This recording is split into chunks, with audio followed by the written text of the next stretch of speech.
तो आइए बच्चों जानते हैं सेल साइकिल और सेल डिवीजन के बारे में। सेल साइकिल और सेल डिवीजन क्या चीज है और इन दोनों की क्या इंपॉर्टेंस है एक पर्टिकुलर सेल के लाइफ स्पैन के ऊपर, एक सेल की एग्जिस्टेंस के ऊपर।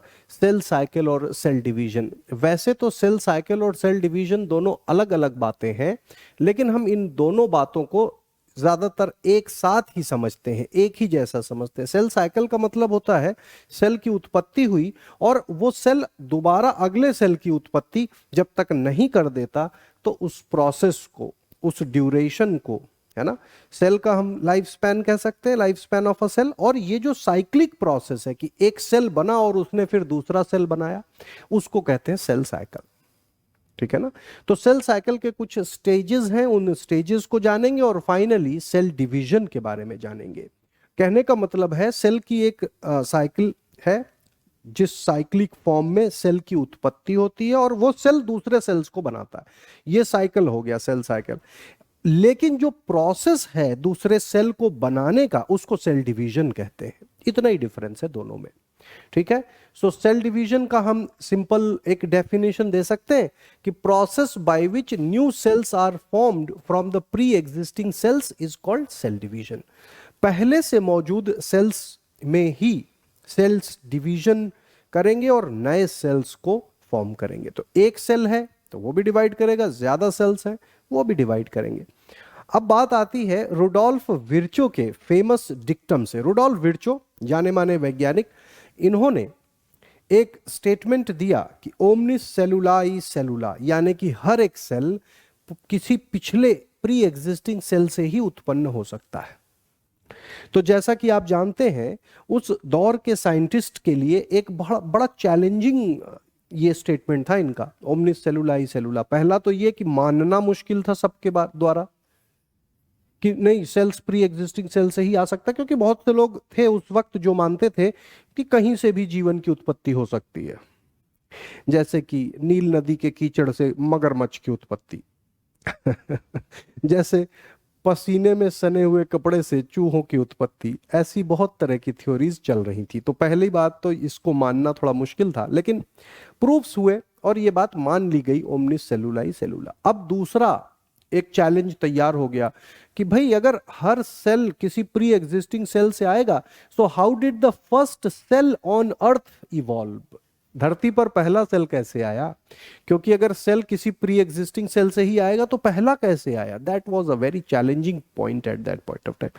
हालांकि बाद में साइंटिस्ट हुए हैं, हॉल्डेन एंड ओपेरिन जैसे साइंटिस्ट, जिन्होंने थ्योरी दी कि अर्ली अर्थ का जो एटमॉस्फेयर था वो रिड्यूसिंग एटमॉस्फेयर था और उस वहां पर उस वक्त में, उस दौरान, उस जमाने में धरती पर फर्स्ट सेल की जो उत्पत्ति हुई वो इनऑर्गेनिक और नॉन लिविंग सब्सटेंसेस से हुई।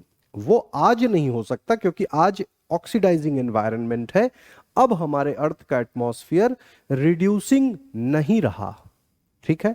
सो I hope now this is also clear कि ओमनिस सेलुलाई सेलुला आज के सेल्स के लिए 100% एप्लीकेबल है, सारे सेल्स के लिए एप्लीकेबल है, लेकिन धरती पर उत्पन्न होने वाले उन पहले सेल्स के लिए एप्लीकेबल नहीं है जिनकी उत्पत्ति नॉन लिविंग थिंग्स से ही हुई थी। ठीक है। So cell cycle, what is this cell cycle. अभी जैसा कि मैंने आपके साथ बताया, so newly formed cells undergoes growth. जो नया नया सेल बना है वो ग्रोथ शो करेगा, ग्रोथ के बाद वो डिवाइड भी करेगा। So all these processes, cell growth, DNA replication और finally cell division occur in an orderly and cyclic manner constituting the cell cycle. Cell के जीवन चक्र में जो घटनाएं घटेंगी वो एक के बाद एक निर्धारित एक तरीके से घटेंगी, इसी को सेल साइकिल कहा जाता है। ठीक है ना। तो सेल साइकिल के प्रमुखता दो फेज होते हैं।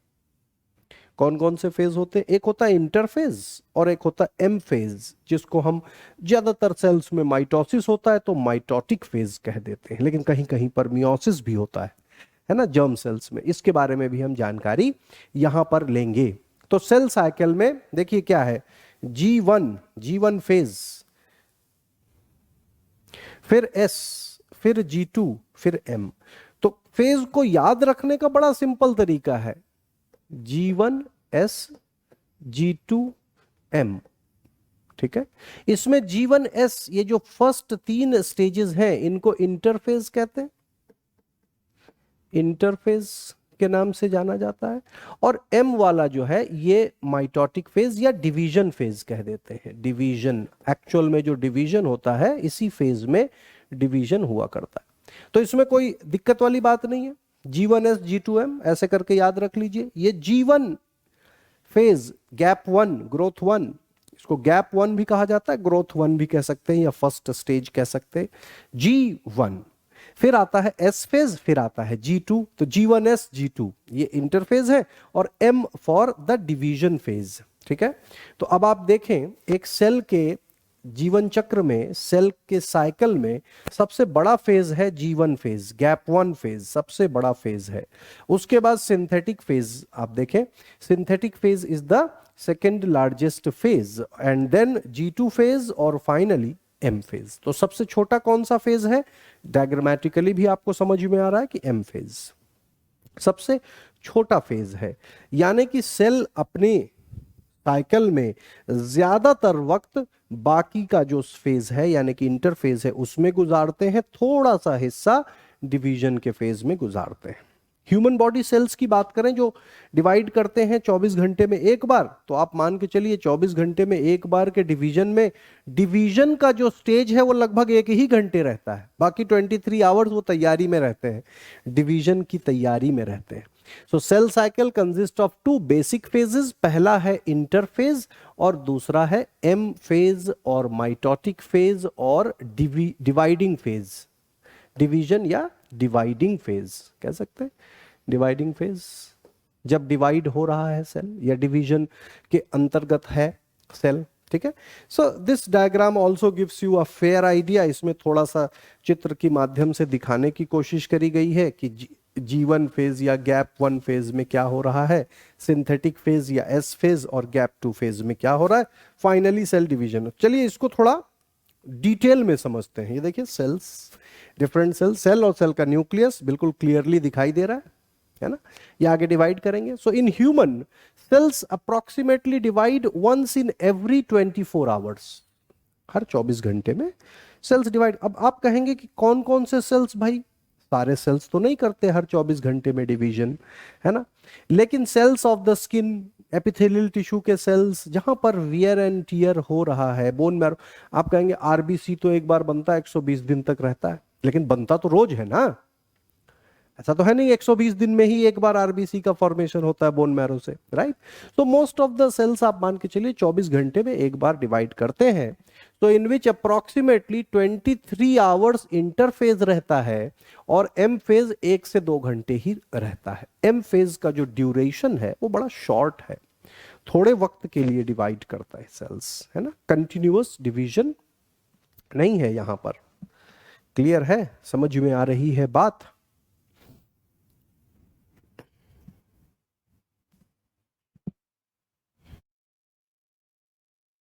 तो अब जरा आगे देखते हैं। तो ये वही फेजेस हैं जिन पे बारे में हमने अभी चर्चा करी। अब एक एक करके इनको समझने की कोशिश करते हैं। तो पहला जो बड़ा एक फेज है इंटरफेज, जो maximum of the cell cycle को कवर करता है, that interphase consist of G1S G2। G1 gap 1 phase, synthetic phase, gap 2 phase और फिर माइटोटिक फेज। यहां पर आता है M फेज, M फेज या माइटोटिक फेज या डिवाइडिंग फेज या डिवीजन फेज। अब इसमें जो इंटरफेज है यहां से लेकर के यहां तक, इसमें डिवीजन नहीं हो रहा है बल्कि सेल डिवीजन की तैयारी कर रहा है। So this phase can be called as non dividing phase of a cell. ये एक नॉन डिवाइडिंग फेज है, लेकिन इस सेल में मेटाबॉलिक एक्टिविटीज काफी ज्यादा एक्टिव कंडीशन में रहती हैं। It is metabolically most active stage कह सकते हैं, क्योंकि कुछ ना कुछ चल ही रहा है। most active stage in the cell cycle when the cell prepares for the division, ठीक है ना। तो ये मेटाबॉलिकली मोस्ट एक्टिव स्टेज माना जाता है। तो क्या एम फेज इनएक्टिव है? वो भी एक्टिव है, लेकिन उसमें तो डिवीजन हो रहा है, बाकी के मेटाबॉलिज्म्स नहीं हो रहे हैं। यहां पर बहुत सारे केमिकल रिएक्शंस जो डिवीजन फेज है उसकी तैयारी में लगे हुए हैं सारे के सारे। तो चलिए आइए देखते हैं कि कौन कौन से की इवेंट्स हैं जो G1 फेज में ग्रो करते हैं, गैप 1 फेज में शो होते हैं, वहां पर ग्रो होता है, सेल के अंदर ग्रोथ हो रही होती है। सो इंटरफेज 3 फेजेस से बना हुआ है। G1 phase, this is the number 1 phase, S phase synthetic phase, G2 phase growth phase और गैप फेज, है ना। तो G1 गैप ग्रोथ 1 फेज या gap 1 phase, synthetic phase, G2 growth 2 phase या ग्रोथ फेज और गैप 2 फेज। गैप क्यों कहा जाता है? क्योंकि माइटोसिस हुआ, माइटोसिस के बाद एक गैप मिला, फिर सिंथेटिक फेज में सिंथेसिस हुआ सब्सटेंसेस का, फिर एक गैप मिला, इसलिए नाम। गैप किस बात का? गैप कुछ और रिएक्शंस के होने के लिए। इस बात को लेके कभी भी कंफ्यूज मत होइएगा कि इनको गैप क्यों कहा जाता है। गैप है डिफरेंट स्टेजेस। सिंथेटिक फेज में जैसे हम देखते हैं डीएनए का रेप्लिकेशन होता है, डीएनए की डबलिंग हो जाती है, one of the key events. तो एक बार डीएनए की डबलिंग हो गई और एक बार जो डिवीजन है, माइटोसिस या मियोसिस है, वो होगा। उन दोनों के बीच में तो गैप ही है। गैप के साथ आप इनको ग्रोथ भी कह सकते हैं, क्योंकि कुछ ना कुछ ग्रोथ भी हो रहा है उस गैप में, ऐसा तो है नहीं कुछ हो नहीं रहा, ठीक है ना। सो G1 फेज या ग्रोथ फेज और गैप 1 फेज को समझते हैं। It corresponds to the interval between mitosis and initiation of replication of DNA. DNA replication कब होगा? सिंथेटिक फेज में होगा। तो माइटोसिस और सिंथेटिक फेज के बीच का गैप है। अगला गैप है सिंथेटिक फेज और माइटोटिक फेज के बीच का गैप, एस फेज के बाद जो आएगा, ठीक है ना। सो न्यूक्लियस इसमें साइज में ग्रो करेगा, न्यूक्लियस की ग्रोथ होगी। हम G1 फेज में देखेंगे न्यूक्लियस की ग्रोथ होगी, and this phase is typically the longest one. So longest phase of the cycle and is also the most variable in length among different cell types. अब देखिए एक और नई बात यहां पर आपके साथ शेयर कर रहा हूं कि वैसे तो ये सबसे बड़ा फेज है, लेकिन इसकी ड्यूरेशन अलग अलग सेल टाइप्स में वैरी करती है, सेम ड्यूरेशन नहीं रहती, किसी में कम है, किसी में ज्यादा है, depends upon the cell type.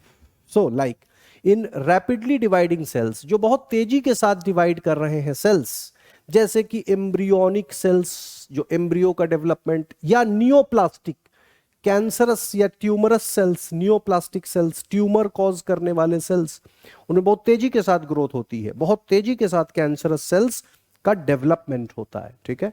So embryonic sales में या नियोप्लास्टिक सेल्स में G1 फेज शॉर्ट है, क्योंकि उनके पास इतना वक्त नहीं है, वो क्विक सक्सेशन में डिवाइड कर रहे होते हैं, they do not have much time. समझिए वही बात। एम्ब्रियोनिक स्टेज में देखिए एम्ब्रियो का डेवलपमेंट फास्ट प्रोसेस में होता है, तभी तो पूरा का पूरा बेबी का फॉर्मेशन हो जाता है एक जाइगोट से, और कंप्लीट मैच्योरेशन के बाद ह्यूमन बेबी की बर्थ भी हो जाती है 9 मंथ के अंदर। So starting from one single cell the zygote, it already develops into trillions of cells, है ना, आ जाता है एम्ब्रियो में। So cells are more differentiated, जैसे कि हार्ट सेल्स में withdraw from the cycle in the G1 phase. Heart cells क्या करते हैं, हृदय के सेल्स, वो एक बार बन गए फिर उनको दोबारा बनने की जरूरत नहीं होती, क्योंकि हार्ट का फॉर्मेशन हो गया, एक बार हो गया तो कंप्लीट हार्ट बन जाता है, ठीक है ना। फिर दोबारा बार बार उसके सेल्स डिवाइड नहीं करते। तो ये सेल्स क्या करते हैं, G1 साइकिल में ही अपने आप को सेल साइकिल से विथड्रॉ कर लेते हैं, मतलब सेल साइकिल से बाहर निकल जाते हैं, जिसको हम G0 फेज कहते हैं। तो हार्ट सेल्स G0 फेज में चले गए। एक कंडीशन है हार्ट की, मायोकार्डियल इन्फार्क्शन, जिसमें हार्ट के टिश्यूज की डेथ हो जाती है और हार्ट काम करना भी बंद कर देता है अगर ज्यादा टिश्यूज की डेथ हो गई, अगर टाइमली उसको रिवाइव ना किया जा सके, है ना। दोबारा फिर उसको रिवाइव नहीं किया जा सकता, क्योंकि सेल्स डिवाइड नहीं करते।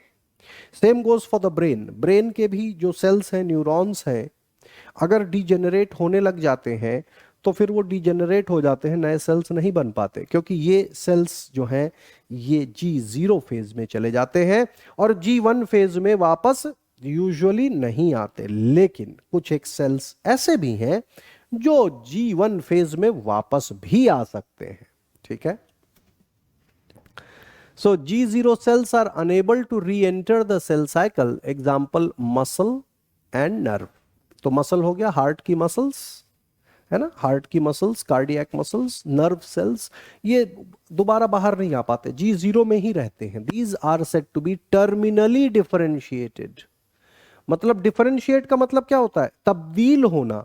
तो ये टर्मिनली डिफरेंशिएट हो चुके हैं, मतलब एकदम लास्ट टाइम डिफरेंशिएट हुए हैं, अब आगे डिवाइड नहीं करेंगे. They are terminally differentiated, they will not divide again. बात सिंपल सी है, टर्मिनली डिफरेंशिएटेड हो गए, इसका मतलब है they will not divide again. ठीक है. अदर सेल्स जैसे कि हिपैटोसाइट्स, हमारे लिवर के सेल्स, लिवर में लिवर सिरोसिस हो जाए, जॉन्डिस वगैरह केसेस होते हैं, लिवर सिरोसिस हो जाए, लिवर डैमेज हो जाए, तो लिवर के सेल्स के अंदर क्वालिटी है, क्षमता है कि वो रीजनरेट कर सकते हैं. रीजनरेट करके दोबारा से लिवर को ग्रो करवा सकते हैं. तो हिपैटोसाइट्स हो गए, फाइब्रोब्लास्ट हो गए, they can re enter the cell cycle in response to growth factor following an injury.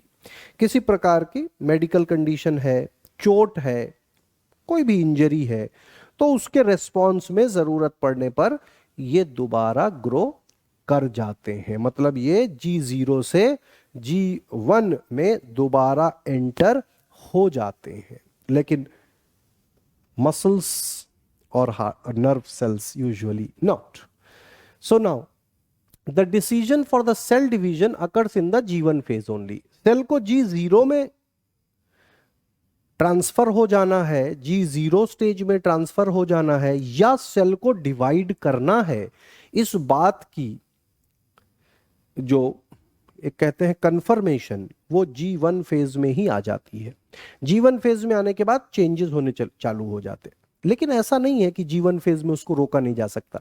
कुछ चेक पॉइंट्स भी होते हैं G1 फेज में. G1 से S फेज में जाने से पहले चेक पॉइंट है, S से G2 फेज में जाने से पहले चेक पॉइंट है. उन चेक पॉइंट्स को अगर नहीं क्लियर करता है, इसका मतलब वो फिर डिवाइड नहीं करेगा. तो ये भी चीजें हैं. So the cell would normally proceed to mitosis without interruption when it has entered S phase. अगर कोई सेल सिंथेटिक फेज में एंटर कर चुका है, गैप फेज के बाद सिंथेटिक फेज में एंटर कर चुका है, देखिए यहां से ये S फेज है, S फेज, आप इस एरिया को S फेज मान लीजिए.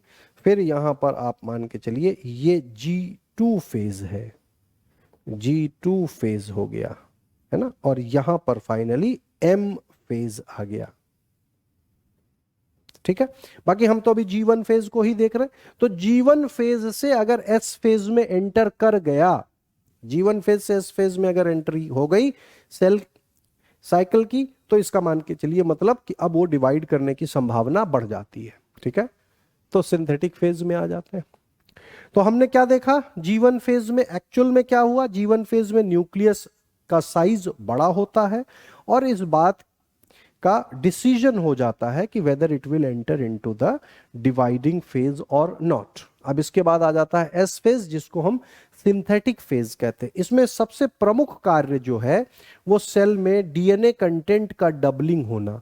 डीएनए कंटेंट को C से रिप्रेजेंट किया जाता है, content of DNA changes from C to 2C, but cell की प्लॉइडी लेवल नहीं चेंज होती है. यानी कि कोई सेल अगर हैप्लॉइड है, वन सेट ऑफ क्रोमोसोम है जिसको हम N से रिप्रेजेंट करते हैं, तो वो हैप्लॉइड ही रहेगा, S फेज में N से N ही रहेगा. But DNA content will change from C to 2C.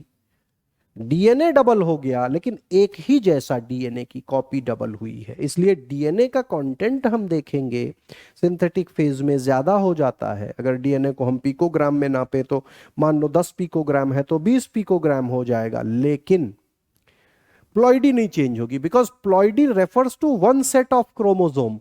Set तो वही है, उसी की डबलिंग हो गई है, 2 कॉपीज बन गई हैं.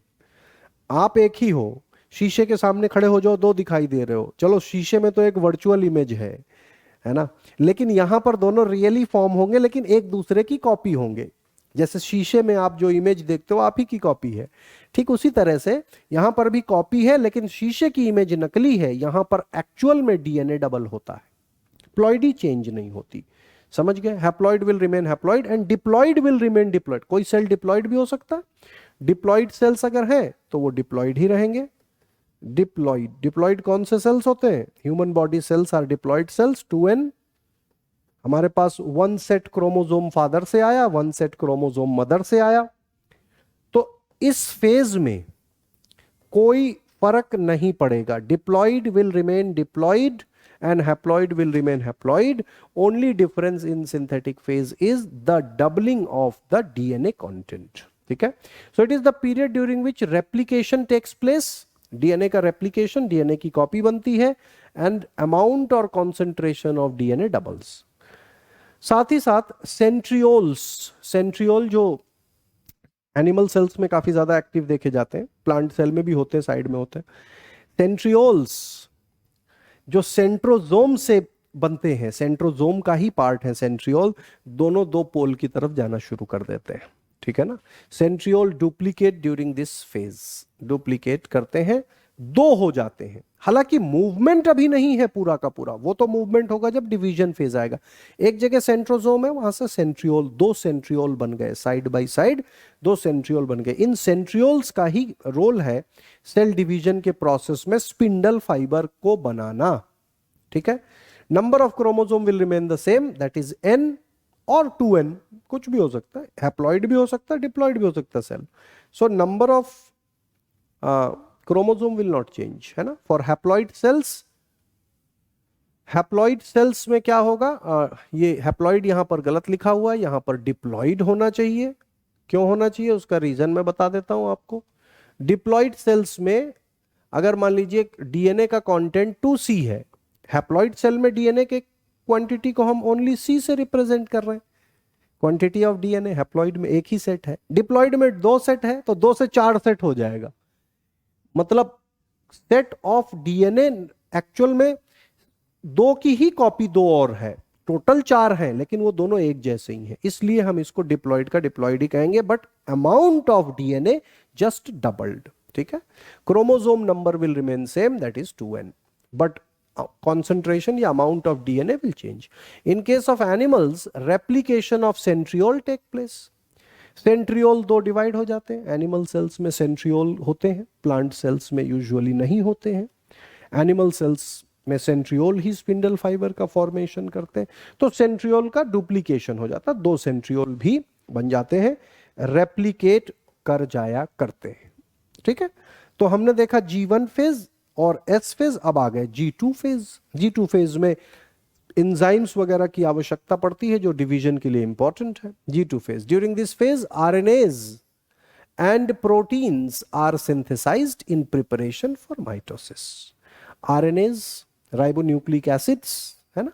RNAs, प्रोटीन्स, ये सारे बनते रहते हैं जो माइटोसिस में आगे काम देंगे। ठीक है? ये हो गए जी हमारे इंटरफेज के stages. Synthesis of tubulin for the spindle apparatus happens in this phase.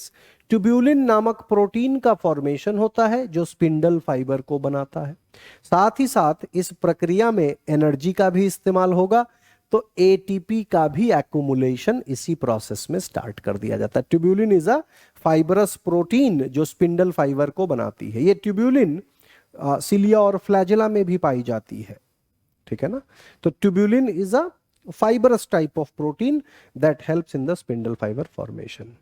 ठीक है? अब हम बात करेंगे इंटरफेज में कैसे रेगुलेट किया जाता है सेल साइकिल को। रेगुलेट का मतलब क्या?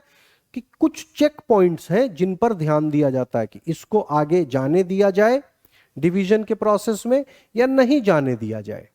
ठीक है ना? इसको चेक पॉइंट कहते हैं।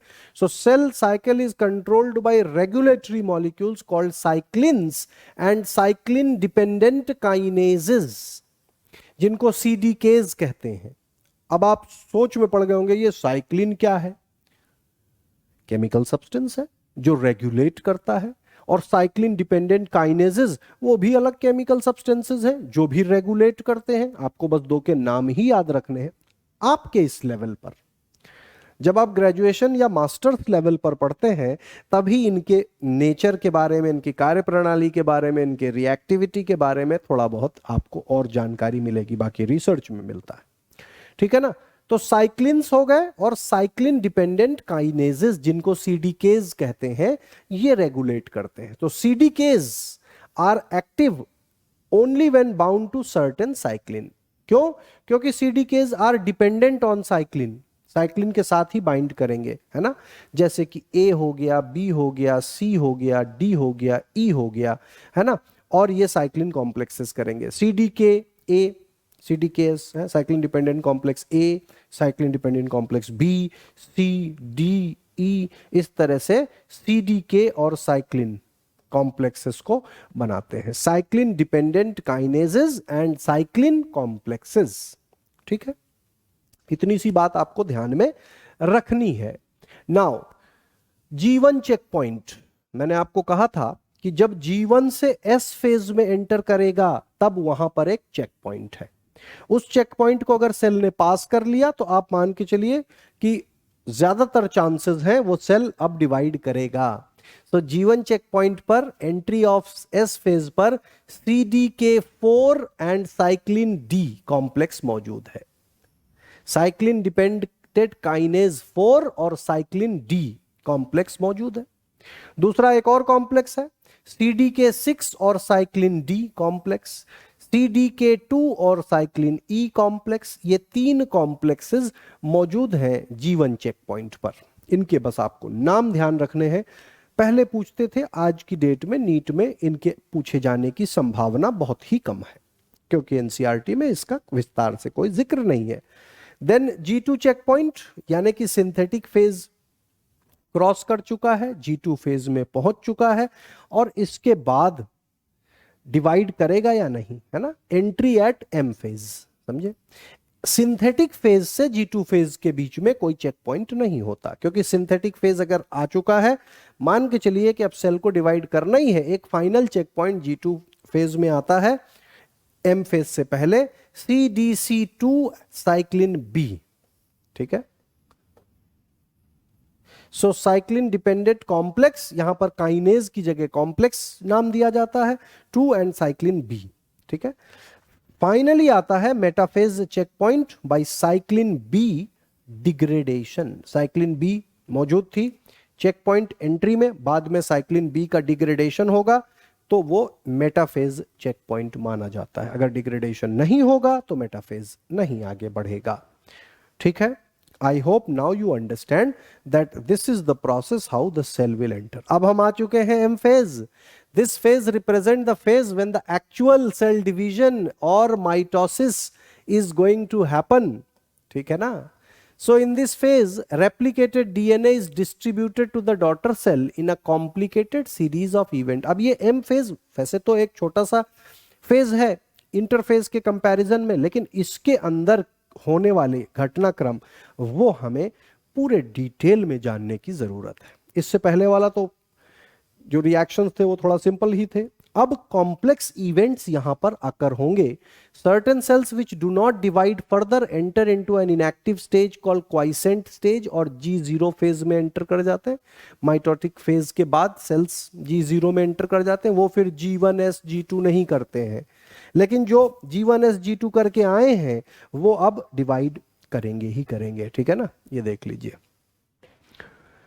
इस डायग्राम में आपको सारे स्टेजेस का समझ में आ जा रहा है। ये देखिए G1 check point, G1 check point ensure करता है कि सेल को G0 में जाना है या इसको सिंथेटिक फेज में जाना है। ठीक है, तो it checks nutrient, growth factor, DNA damage वगैरह देख करके डिसीजन होता है कि G0 में क्वाइसेंट स्टेज में जाएंगे या सिंथेटिक। सिंथेटिक के बाद G2 से जब M स्टेज में जाता है तो यहां एक चेक पॉइंट है, सेल साइज को चेक करता है, डीएनए रेप्लिकेशन हुआ है कि नहीं सिंथेटिक फेज में, इसको चेक करके आगे पास कर देता है। Finally metaphase check point mitosis के बीच में आता है, क्रोमोसोम में स्पिंडल का अटैचमेंट हुआ या नहीं, समझे। यहां पर माइटोटिक पॉइजन नामक एक केमिकल है, कॉल्चिसिन, है ना। कॉल्चिसिन नामक एक केमिकल जिसको माइटोटिक पॉइजन कहते हैं, अगर उसको डाल दिया जाए तो स्पिंडल अटैचमेंट नहीं होता, यानी कि सब कुछ हुआ, माइटोसिस नहीं होगा, मतलब सेल डिवीजन कंप्लीट नहीं होगा, समझ रहे हैं। तो कॉल्चिकम ऑफिसिनेल नामक पौधे से निकाले जाने वाला कॉल्चिसिन, कॉलचिसिन क्या है? कॉलचिसिन को हम कहते हैं माइटोटिक पॉइजन।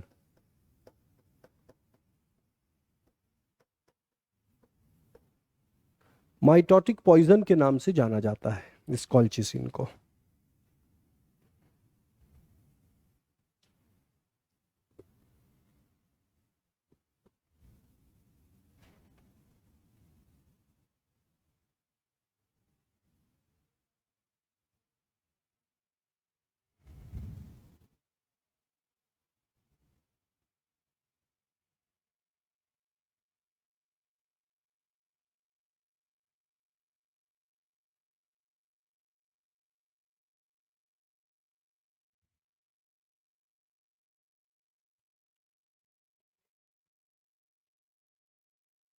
ठीक है, ये सबकी समझ में आ गया? आगे बढ़े।